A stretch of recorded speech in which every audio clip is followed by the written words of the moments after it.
We are taking up verses 19 to 21 of the second chapter of Srimad Bhagavad Gita. The underlying principle first.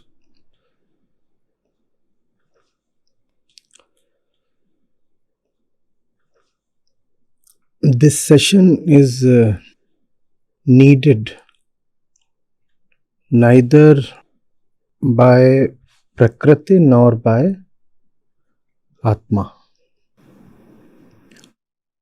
Neither of them is in need of any advice, teaching or preaching.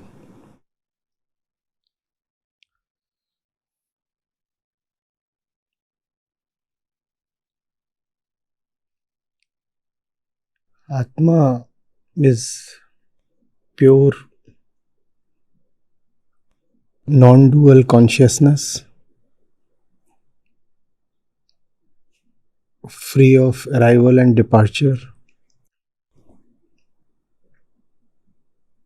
and being free of everything in Prakriti, it is free of all sorrow. Therefore, the pure self, Atma,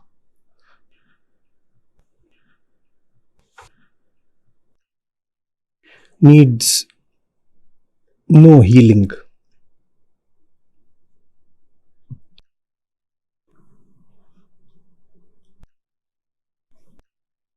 Prakriti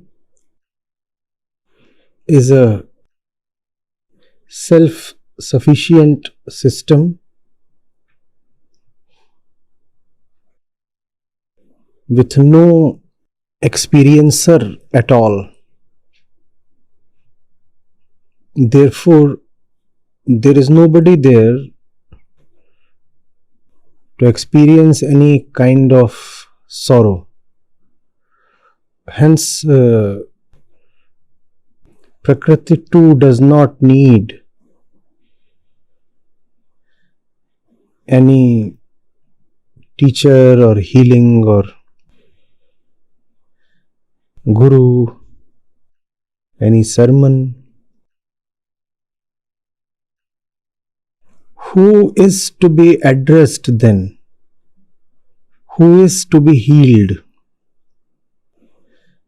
It is the fantastic entity called the ego.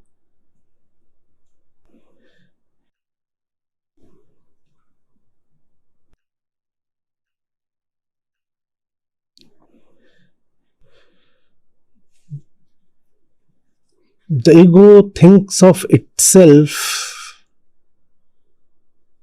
as something real, therefore it calls itself the truth. Says, I am the self.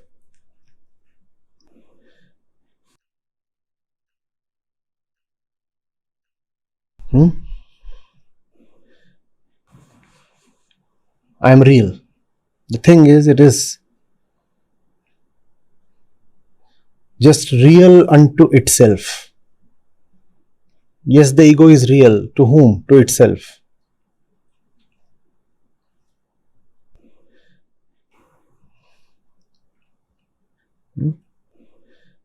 It is the ego that experiences all sorrow because its self-proclaimed reality is contingent on the vicissitudes of Prakriti.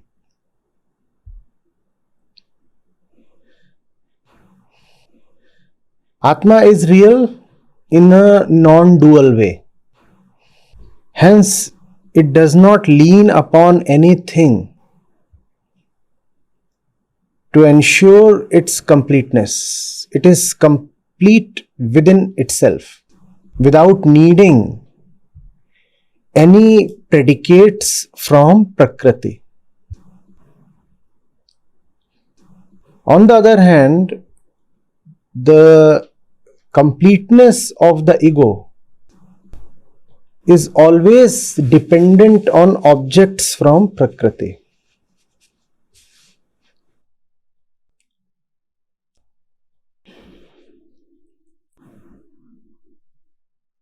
And Prakriti, as experienced by the ego, is a continuous system of rise and fall,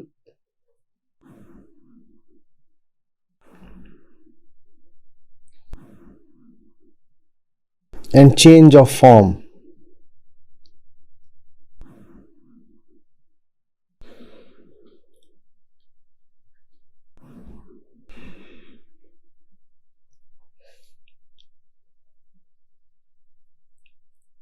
The ego does not associate itself with Prakriti as a whole.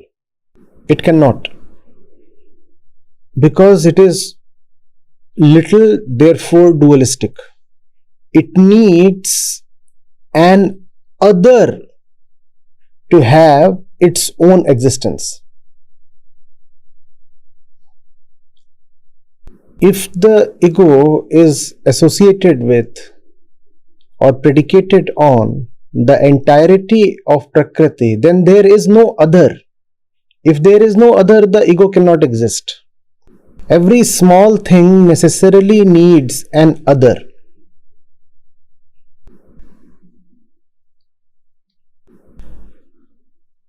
So the ego attaches itself to some little fragments it perceives in Prakriti.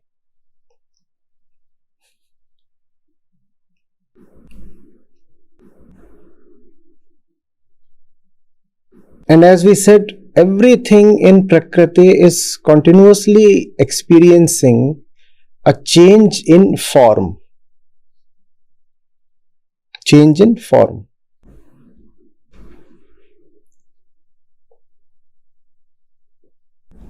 Not construction or destruction, just change in form.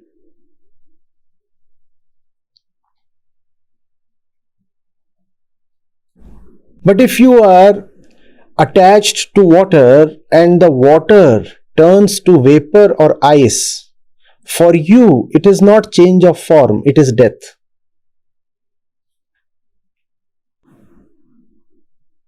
For the element itself, it is merely change of form, nothing more than that has happened.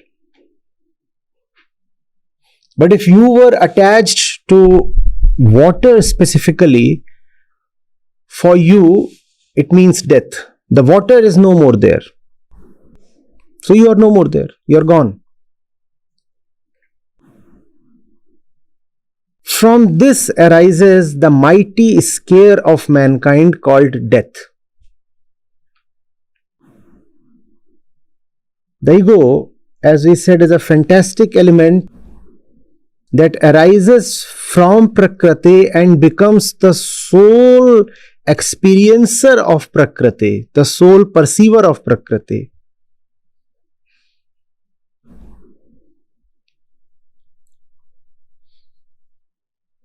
In that sense, you could very logically say that, sir, it does not arise from Prakriti, it arises along with Prakriti. Because if the ego is the sole experiencer of Prakriti, then Prakriti cannot exist without ego. If the ego alone ratifies the existence of Prakriti, then ego does not really arise from Prakriti, it arises along with Prakriti. And if you say that, my answer will be yes. The ego arises along with Prakriti, and this co-origination is to be addressed by the name of Prakriti itself. For Prakriti is not just the insentient objects, but also the little consciousness that we call as ego.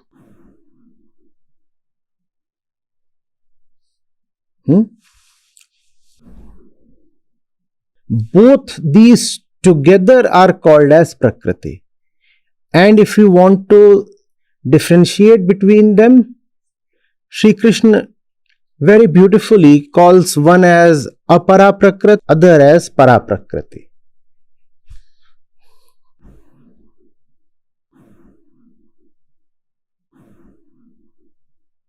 The world of inanimate objects as seen by the ego is called apara prakriti. And the ego itself, the seer of all these inanimate objects, the Jad Jagat, is called para prakriti. And together these two constitute prakriti. So yes, you are right if you say that the ego does not arise from prakriti, it arises along with prakriti. You are right. You are right if you are taking prakriti as apara prakriti. But when you consider the totality of the term, then it is right to say that the ego arises from prakriti.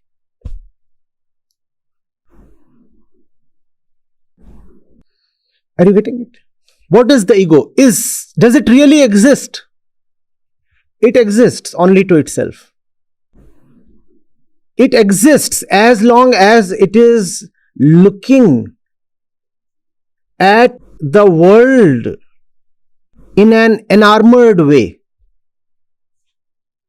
So the answer isn't absolute. The answer is contingent on who you are. And it's a beautiful question to ask. Does the ego exist or not? It does exist. If you are inebriated, besotted, then it does exist. Pay attention and it does not. So it depends on your state. Does the ego exist? It depends on the state of the ego itself. If the ego is attentive, it does not exist. If the ego is inattentive, it exists. To whom does it exist? Only to itself. Now you understand why the sole method of Vedanta is Atma Gyan. If all that the ego wants is liberation from itself, which means coming to see its own non-existence, then the only way to see its non-existence is by paying attention to itself. The more the ego pays attention to itself, it sees that it does not exist.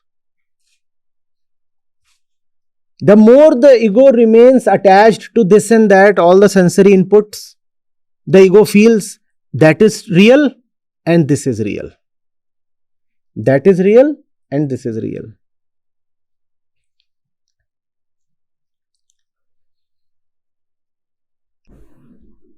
What is the definition of reality in Vedanta?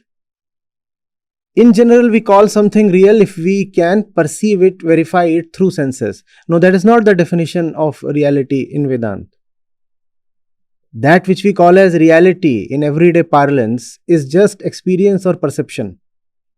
In Vedanta, the real is that which cannot be tested by anything. Because if something can be tested by something, it means that thing is dependent on the tester. The real, therefore, is not available to verification. The real is that whose existence is not at all contingent on something else. You see, how do you test something's existence? By varying the condition.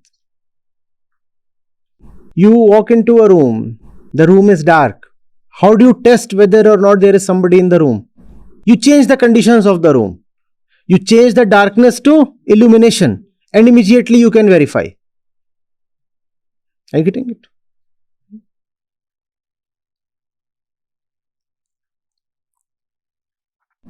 In Vedanta, the real is that which is not at all dependent on any conditions. Why has such a definition been given? The answer is very practical. The answer is hidden in the very genesis of Vedanta. Never forget and use that as your guiding rule of thumb. If you ever find a conflict with respect to the meaning or interpretation of some verse, some sutra, the entire purpose is to rid man of his suffering. That's why Vedanta exists. And now you must know why reality must not be dependent on anything. Because if something is dependent on something else, that is slavery and that is suffering. The very purpose of Vedanta is amelioration of suffering. And suffering comes from dependency. Therefore, Vedanta went so far as to say that if you are dependent on something, then you are not real. Hence, the very definition of reality is that which is free. What is real? That which is free. So, as long as you are not liberated, are you real? And if you are not, do you exist? Because the unreal cannot exist. The Vedanta says, only on liberation do you come into existence. Before that, it is just a play of chemicals and processes. There is no you really, because the highest respect is reserved for and accorded to the word I or you. That is the highest Vedantic truth, I. Atma itself means I. So Vedanta says you do not deserve to use I if you are not liberated. Don't say me. You are not. You become qualified to say that you exist only when you are liberated of your Prakritic bondages. Otherwise, you are just bragging. I am doing that, I belong there, I am going to do that. I have such dreams, I have such relationships.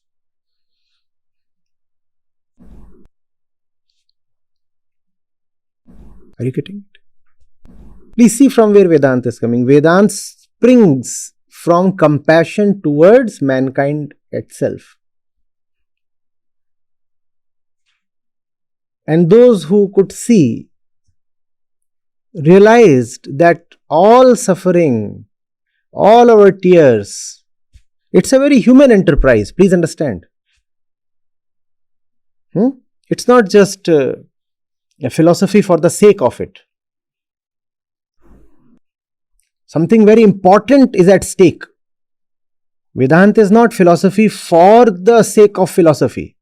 Vedanta is philosophy for the sake of mankind. Your liberation is the purpose of Vedanta, not some abstract principle like discovery of truth. If you simply say philosophy, that simply means, I like the truth, I want to venture into it, I love exploring the truth. That is philosophy. Vedanta is beyond that. The truth is unknowable. So, I'm not going to get into something as abstract as that. I want to know how do I wipe off my tears. That's the purpose of Vedanta. And with that purpose begins a philosophical pursuit. So there is philosophy, there is hardcore philosophy, there is top-notch philosophy.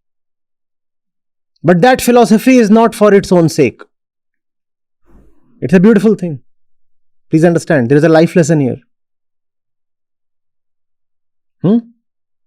Something is being done just to help the other. The purpose is not to create the highest form of literature that mankind has known. No. That was not the purpose. But something extremely sublime and beautiful sprang from the kind-hearted approach to help the other. My purpose was to help you. And in the process of helping you, something extremely beautiful and precious just came up. I didn't intend to. It spontaneously came up. That's what the Upanishads are. That's what the entire Vedantic corpus is. It just came. The rishis were not fond of proclaiming to the world that they are great authors or philosophers. So many times we do not even know where the particular verse is coming from. Even Bhagavad Gita, we are told Ved Vyas. Now Ved Vyas appears more like a qualification more like a title than the specific name of a particular person. Are you getting it?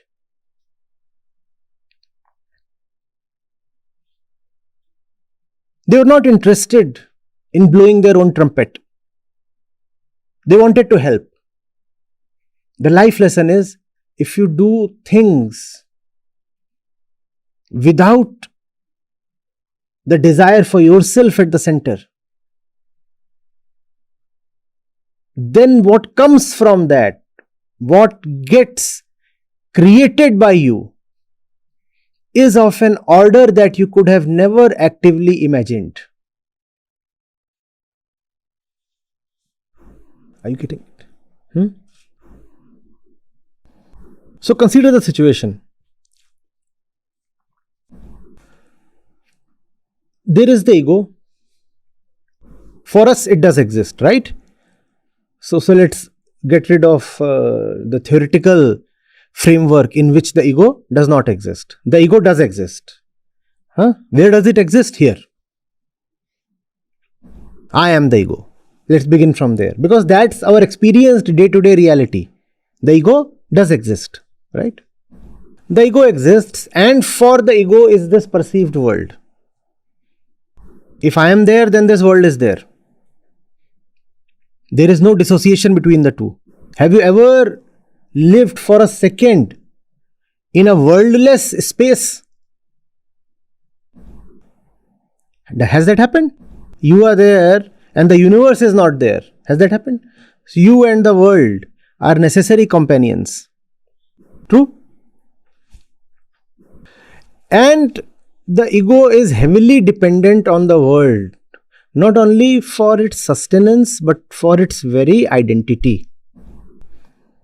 Nobody can answer the question, who are you, without picking up something from the world. Try that. Who are you? Answer this question without using anything from the world. Try. Can you? Can you?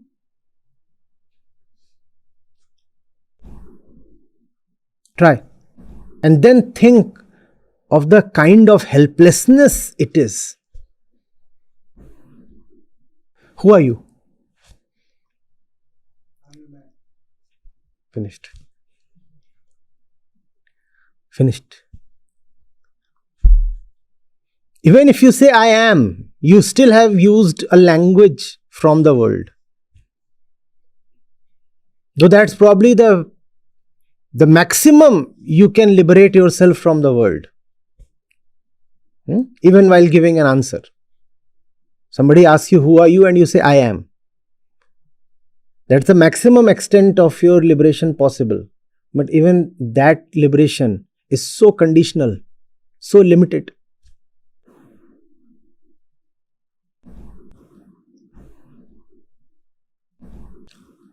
So that's the human condition. You live and you live dependently. And that which you are dependent on is a secular, self-contained system of its own with no concern at all for your well-being. The cloud does not ask you before raining. Death does not ask you before striking.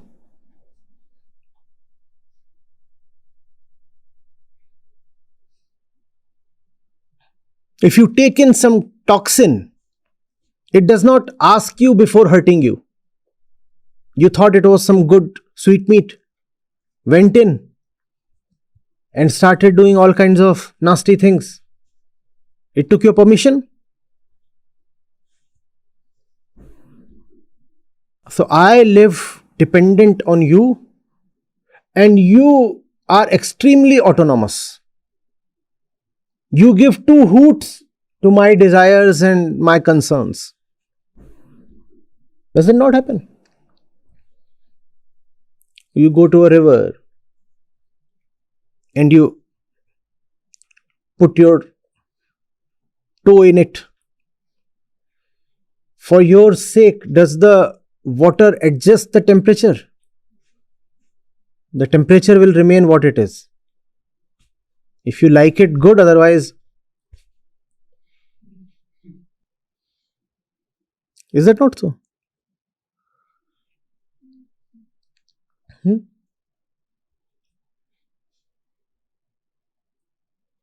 You are going to miss the flight. Does the earth start spinning slowly on its axis?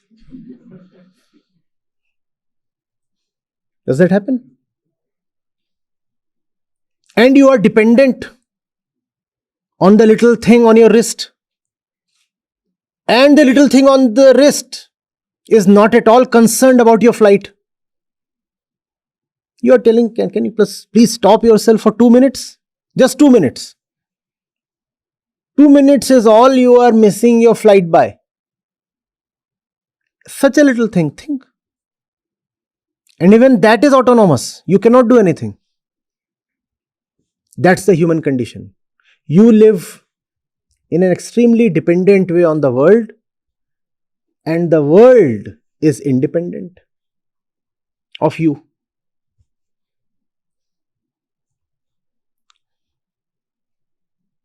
One-way traffic. You are dependent on the world, and the world is independent of you. You drop dead right now. Do the stars start wailing?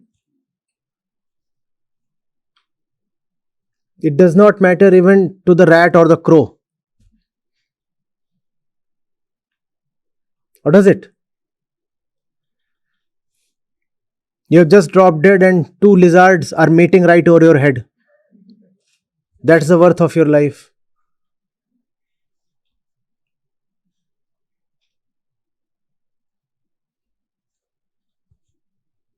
Even as we are busy feeling great in this hall, enlightening ourselves, a few thousand people have already died in the last few minutes. They always do, sir. That's the natural rate of death. Nothing shocking about it. That's the way the universe is. It does not. At this moment, there is some black hole consuming massive stars. Think what you call as universe. Entire universes are being finished this very second. Our universe is not the absolute universe, right? This that we look around, we call as the universe. In that proportion, a black hole devours so many universes. And you are busy here sitting, somebody is scratching his back. And in that interim, a black hole finished off some 200 suns. 200 suns gone. And what were you doing? Picking your nose. Or elbowing your neighbor. 200 suns finished off without a trace. Not reduced to ashes. Reduced to nothingness. The universe doesn't care, or does it? Even as we are having this extremely sacred discussion here, people are busy killing each other. Think of the other side of the globe.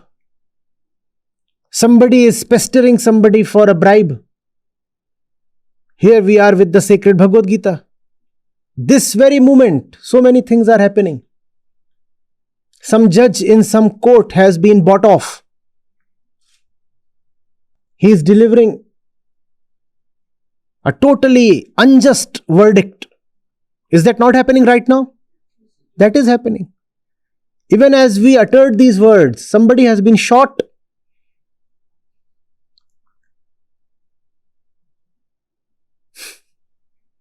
Somebody just succumbed to his chronic illness. Is that not happening? This moment somebody succumbed to his chronic illness, somewhere in Argentina, let's say. And we are talking of only the human species. If you include all species, we can't even imagine what all is going on.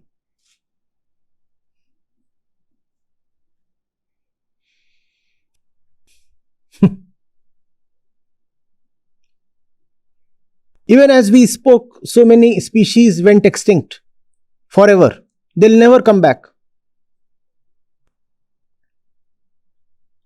Somebody is snoring. Somebody is farting. Somebody is having sex this very moment. Think. Don't think.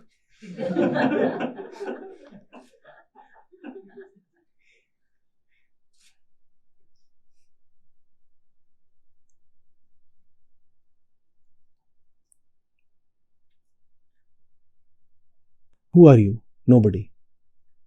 With you, without you.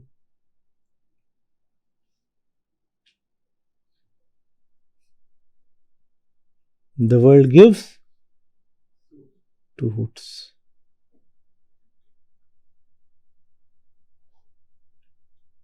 This moment, if your chair suddenly falls vacant,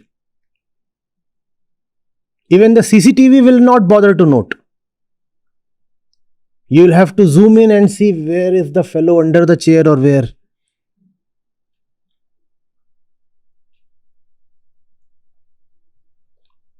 And we are so pathetically and pathologically dependent on the world. What kind of relationship is this? This is what deeply hurt the sages. They said, this relationship is not acceptable. You do not care for me, whereas I have to live and die by you. This won't do. This won't do. It's like one-sided, unrequited love. Even for my very breath, I am dependent on you. And you don't even notice, even if I am gone forever. Is that not so? Now, there are two ways to approach this situation. One way is, it is not as if nobody cares for me. I have 2.5 people in my life who do care for me. They care for you because, you have written a will for them. A lot of their comforts and security and emotional needs depend on you, or physical needs depend on you. Therefore, they care for you. They care for you only in this moment. 10 years hence, their needs will no more be dependent on you. Then even they will not care for you. So one way is to say that it is not as if I am absolutely inconsequential. I do matter. You see, if I am gone, 40 people will come to the ceremony. Those 40 are coming only because you know what. You also know that if the conditions change, none of those 40 will turn up. There is something about the conditions that is making those 40 turn up. So one way is the way of self-delusion. The other way is the way of self-liberation. In self-delusion, you remain dependent and want to justify your dependence. You want to beautify your dependence. You say, no, this is not dependence, this is love.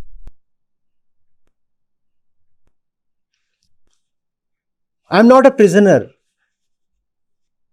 I have agreed and am cooperating to be in this great mansion that you call as the prison. It is not a prison, it is a mansion. And I am here by my own will. I am not held captive here. I am just cooperating. I am just fulfilling my due responsibilities. One way is this. Then you can say, I am not in bondage at all, so why do I need liberation? This is not the way of the sage. The rishi, by his very definition, is the biggest rebel possible. Rishi is rebellion. Think of that long flowing white beard as his flag.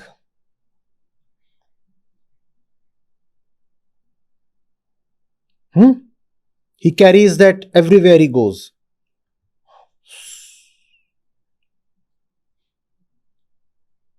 That's the mark of the rebels. I'm not saying everybody who has a beard is a rebel. Please. Are you getting it? The fellow says, irrespective of how I carve out my relationships with this thing, I will remain a slave, a serf, a vassal. Maybe I'll have some autonomy, but that will be a conferred autonomy, not an earned autonomy, not an autonomous autonomy. It will be a dependent, contingent autonomy. Somebody, like, you have vassals. Vassals, you understand? So there is the king, and then there is some kind of a feudal lord. And the king says, fine, you can control that particular area. 40 villages will be under your command. So that fellow says, right, I am the lord of those 40 villages. But you are not the absolute lord of those 40 villages. The king is over you. Like you had kingdoms in India, even in the British era. Were they really sovereign? The fellow used to call himself the king of such and such state. But he was not really the king. The kingship was a dependent one. The sage is not happy with all that. Not at all satisfied. The sage says, I need to have a relationship in which if you cannot depend on me, then I too will not depend on you. I cannot change your rules, obviously. This freedom from dependence, this freedom from total helplessness is liberation. Liberation for the ego, because I am the ego. And I kept remaining dependent. I do not want to remain dependent. I go into myself and ask, why do I remain dependent? The answer is because you want something from there. Why do I want something from there? The answer is because I think I lack in that thing. Why do you think you lack in that thing? No answer, but it just feels that way. Can we explore that? Can we really verify whether you really lack in something? Yes, seems like a good idea. How do we do that? Can we see where the feeling comes from? Nice. What do we call this process as? The answer is self-observation. Since the bondage stems from me, therefore, I have to go into myself to find the root of the bondage and uproot it.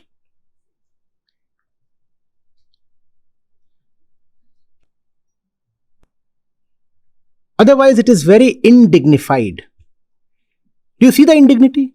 Think of being in relationship with someone and you do not matter at all to that person. Whereas for money you depend on that person. For food you depend on that person. For identity you depend on that person. For house you depend on that person. For clothes you depend on that person. For emotional support you depend on that person. For physical support you depend on that person. You would enjoy this condition? Would you?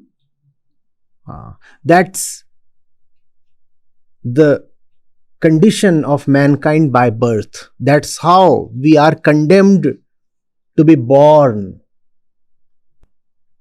Extremely vulnerable and totally dependent. And in this dependency is indignity.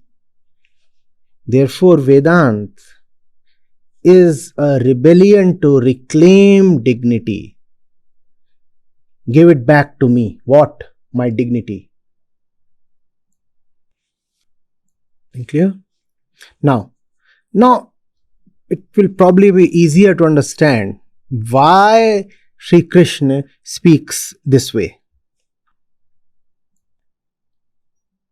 Those who think of the Atma to be the slayer and he who takes it to be the slain, neither of these knows. It does not slay nor is it slain. It is an instruction into the very nature of the pure self. Rising, falling, change of forms, arrival, departure, all these belong to the field of Prakriti. Stay away.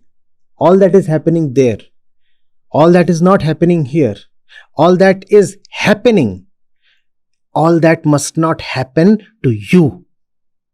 All that is happening, Parth, it is not necessarily happening to you. To whom is it happening? It is happening to the perceiver. I am not the perceiver. Who is the perceiver? The eyes are the perceiver, the body is the perceiver. To some extent, even the mind, body, mind, intellect and memory are the perceivers. And yet I can stand apart from all these. So all this is happening. Is that happening? Yes, it's happening. All happening is to someone. To whom is the happening? To the eyes, the happening is there. To the skin, the happening is there. To the memory, the happening is there. Freedom lies in being able to see the other eye and call your normal eye as the other one. The ego is there and things are happening to the ego. Obviously, the ego is experiencing pain. Is the pain there? Yes, the pain is there. Not to me. There are two eyes now. There are two eyes. It's very strange. In non-duality, there are two eyes. And in duality, there is only one eye. In duality, there is only one eye called the ego. Called the ego. Does the ego experience anything called the other eye, the true self? No. So in duality, there is only one eye called the ego. In non-duality, the other one just opens up and this other one becomes the first one, the real one. Let us simply say the only one. Because the only one, therefore non-duality. Only one, why? Because that's who I am. That's who I am. Then what is that one that is experiencing the pain? That is a product of the body. That is not who I am. Therefore non-duality. Then when there is a single I, why do you call that duality? Because there are two for that single I, me and the world. Therefore it is dualistic. In that single I framework, there is the I called the ego and there is the world. So there are two, hence it is dualistic.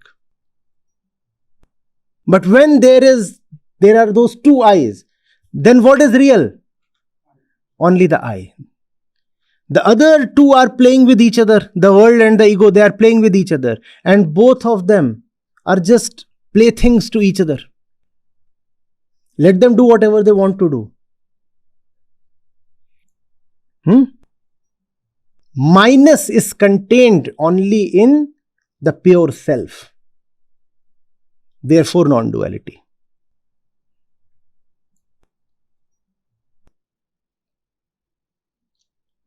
Why is Krishna telling Arjun that the pure self can neither be killed nor does it kill?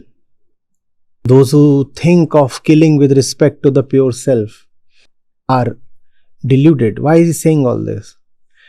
So that the fear that the highest lies in the body itself can be removed.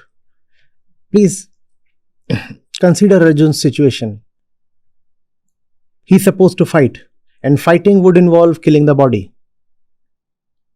Arjun is taking this killing as so important, so significant, that he is trembling from this perceived significance. When something absolutely significant is happening to you, don't you tremble? That significance could be good, bad, desirable, undesirable, whatever. But if something totally significant is happening, absolutely, something of the highest significance is happening, have you seen your condition? You tremble. You feel small because something so big is happening, and in front of that bigness you are little. Sri Krishna is trying to tell Arjun that the reality is anyway very distinct from this drama that is being played out here. Why are you attaching so much significance to it?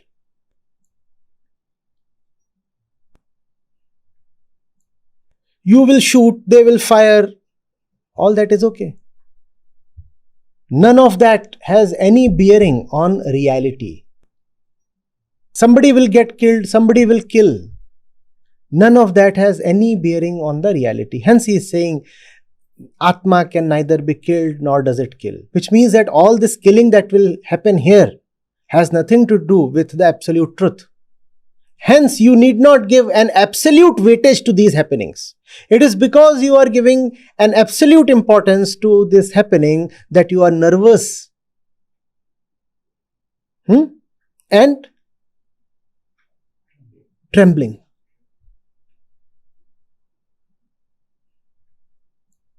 Do you understand? There is a lot of psychology here. You think this is very important? No, it is not. The thing of real importance is something else. So how should we conduct ourselves here then? If the real thing is there, how should we conduct ourselves here? The answer is wonderful. The answer is you should conduct yourselves here in a way that helps you and others realize that this is not the real thing. Because the real thing is there. But you suffer because you think that the real thing is. What should be then the purpose of all your actions here? To help yourself and the others see that this is not real. And if there is somebody who is hell-bent on proving, establishing that this is the absolute, the dualistic drama is the absolute thing, then Dharma requires that such a person be stopped in his tracks. What is the purpose of life? To help yourself and the others see that all this is not absolute. Which means you need not have greed and lust and avarice and temptation. Right? Because if all this is not very real, what are you drooling for? Do you get this? Therefore, Arjun, this war needs to be fought. Because that fellow on the other side, if he becomes the king, he will establish to the entire country that all this is so significant that you can resort to all kinds of dubious means just to gain a piece of land. Duryodhan's ascension to the throne would establish to the entire population that the throne and the land and the power and the pelf are so valuable, so absolutely valuable, that anything can be done for their sake. And if that is established, that would mean sorrow for the entire nation. Because what is sorrow? Considering Prakriti as real is sorrow. And that is what Duryodhana is out to establish to the entire land. That Prakriti is real. Prakriti is so real that I can kill my own brothers for it. Through conspiracy.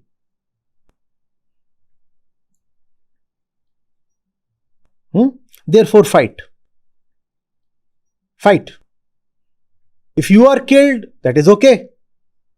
Who says you are alive anyway? If they are killed, that too is okay. The real thing is somewhere else. Arjun will be very justified in asking if the real thing is somewhere else. Why do we fight at all? Let me just go and sleep somewhere. Anyway, the absolute lies neither in fighting nor in sleeping. So let me simply go and sleep somewhere. Yes, you can do that. But that would mean that sorrow would continue. And the purpose of the sage, as we have repeatedly seen today, is the elimination of sorrow. Duryodhana on the throne would mean sorrow to the kingdom. Fight not for the throne path, fight for Dharma. The throne is incidental. You can have the throne and then relinquish it if you want to. Getting it? Verse 19 is to take the seriousness away from Arjun's shivering. Arjun is so damn serious about what is going on. After all, the society is absolute. After all, the blood relations are absolute. How do I shoot at my own kith and kin? And that very respectable and affectionate Pitama. Because those things are absolute. That's what the family and the society teach us, no? This is the highest. Absolute means that beyond comparison. Unconditionally highest. That's what we call it. So that's what the society has told us, that these things are the highest. The memories, the attachments, the sanskars. That's what been touted as the highest. And Arjun, therefore, is very serious. Am I being told to violate the highest? Will I kill my own brothers? Krishna is taking the seriousness out of Arjun's condition and Arjun's arguments. What lies at the core of Arjun's arguments? All this is very important. Krishna is saying the important one is there. This is just drama. Do you understand how it's operating? The important one is there. This is drama. Now tell me, what are you shaking and shivering for?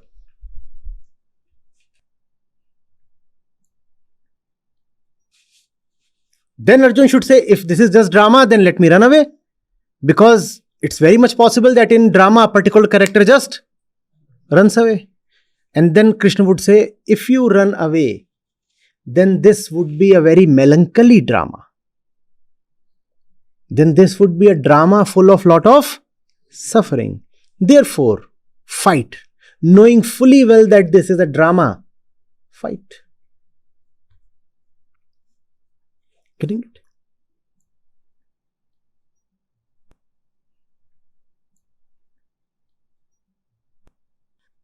The same flow continues in the next two verses. The real is never born, nor does it die. It is not that. You could read it as, it is not that which you think of or assume.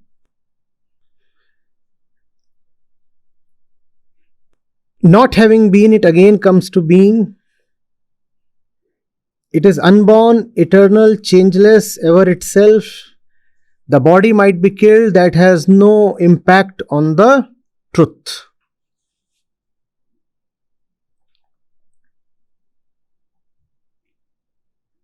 Getting it?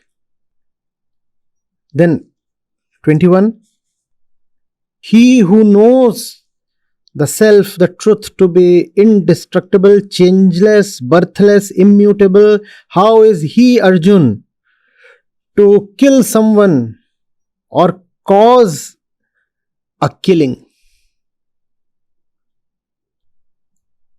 Because the word killing can apply only to something that is alive. The alive one is there. All this is just drama. So there is no killing happening here. It's almost like a Ramlila Manch. Lots of bodies will fall, but nobody will get killed. Arjun, play your part. No killing can happen. For something to be killed, it should first of all have ever been alive. Now, life is possible only to that. And if someone is so liberated as to have become that, then he is anyway liberated of the body. So even if you kill his body, he is not killed. Those who are not liberated, they are anyway not alive. Please understand the argument. Those who are not liberated, they are anyway not alive. They are a moving bunch of processes and chemicals like a machine. So the word killing does not apply to them. I have been sipping tea. Have I killed it?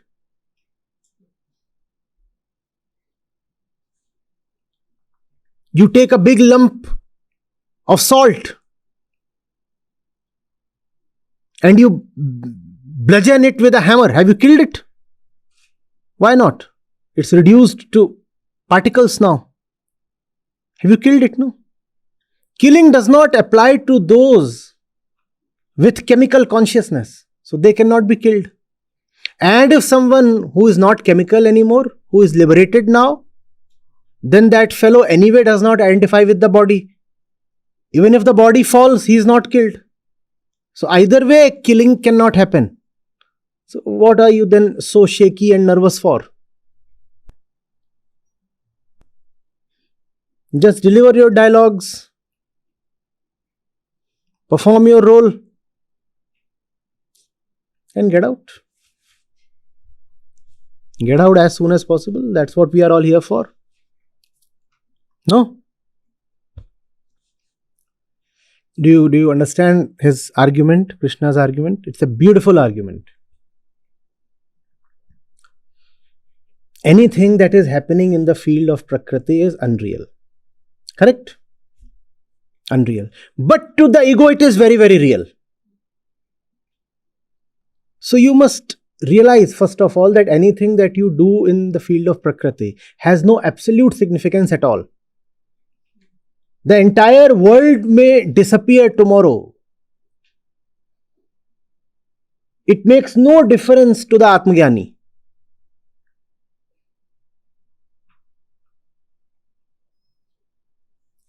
Some big rock comes and strikes the earth. The entire planet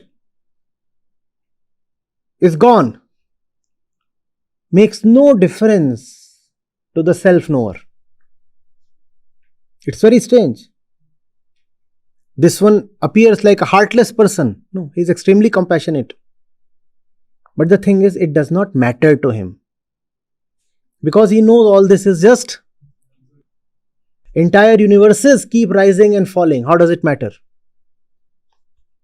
The entire play of Prakriti is just to me. If I say, oh, it's an eternal and vast, infinite universe, all that is just my saying. Otherwise, it is just my field of perception. My field of perception. Only as big as I am. There is no point calling it the colossal infinite universe.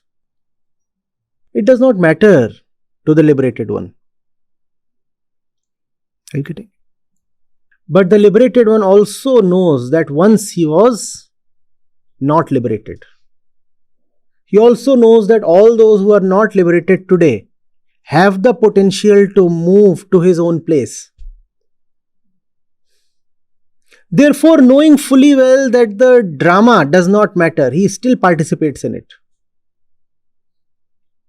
He participates in it in a way that pulls people out of the drama. And that's how Sri Krishna is asking Arjun to fight the war. Yes, it is a drama, Arjun. First of all, you understand that. Secondly, don't allow those forces to win who will continue this drama of sorrow. Because the liberated one, he does not feel any sorrow. Those who are in the drama, they are feeling all the sorrow. Therefore, the drama must be conducted very meticulously. You cannot just dismiss the world and saying, oh, all this is Maya. You might be liberated or relatively liberated, so you are saying all this is Maya. But think of the one who is caught in Maya. He is the experiencer of sorrow. And the entire Vedantic stream begins as a rebellion against sorrow. Therefore, you cannot say, oh, even sorrow is unreal. No, sorry. That argument will not be bought. Sorrow is unreal to the one who is free of sorrow. The one who is experiencing sorrow, he has to be helped. That is at the core of all that Sri Krishna preaches to Arjun. Two grown-ups are rehearsing a particular scene in a play in front of a kid. And that particular scene involves aggressive, violent exchange of abuses and also blows, physical blows. They are rehearsing, let's say, at some time in the night, and the kid is still awake and the kid is watching them. And the kid is watching them and these two are rehearsing. And to the kid, the drama is real. And the kid gets terrified. The kid gets terrified. So what will the grown-ups do? They'll say, right, let's rehearse some other scene right now. Some other more amicable, more pleasant scene. More agreeable scene. And so they switch the scene. Now in this scene that is being watched by the kid, these two grown-ups are hugging each other and exchanging pleasantries instead of blows. Talking nice things and saying, yes, sir, would you want to have some tea? Was it not a drama then? Is it not a drama now? But the drama has to be conducted very meticulously, keeping in mind the interests of the kid. It is still a drama. It was even then a drama. Not that the drama is being taken as real. Krishna is not telling Arjun, take the drama as real. He is not saying, oh, the war is extremely important. No, he is not saying the war is extremely important. Look at the genius of Sri Krishna. He is saying the war is not at all important. Now fight. This is so different from motivation. In motivation, we tell someone, this is more important than your life. Plunge into it, give everything to it. Die for it. Because it is so very important. On the contrary, Sri Krishna is saying, Arjun, fight the war because it is not important. Know that it is not important at all. And then fight as if your life depends on it. Know that this is just a drama. This is just a drama. The real thing is Atma. Nahanyate hanyamane sharire. The bodies will fall. Atma remains untouched. Know that this is a drama. And then perform your role to perfection. Why should I perform my role to perfection? The answer is compassion. For the sake of the little kid who still does not know that this is a drama. For the kid, the drama is real. So what is the aim of the drama? To bring the kid to a point where he starts seeing that all this is a drama. That is exactly the role even Sri Krishna is playing in the drama. He is trying to bring kid Arjun to a point where Arjun sees that all this is a drama, yet it has to be played.